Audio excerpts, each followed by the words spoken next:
nina wito kwa wanaostaafu. Karibu. Kuna majaribu ya kutaka ukiwa umestaafu uendelee kuongoza.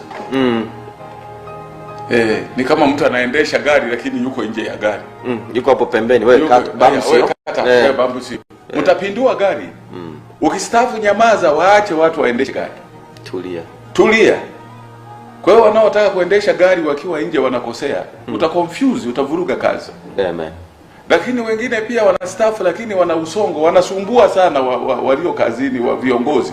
Kwa nini hamnipangi makambi? Kwa nini hamniiti uamsho? Una uamsho gani wewe? Miaka zaidi ya 40 ulikuwa unaamsha, ulibakiza nini?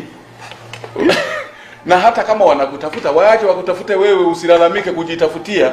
Kwa hiyo nawatia moyo, ukistaafu acha kuendesha gari, waache waendeshe watu. Mimi Pastor Mpwani na viongozi wengine nitakuwa chini ya Simiyu River Field na nitakuwa chini ya mchungaji wa mtaa, sitamsumbua.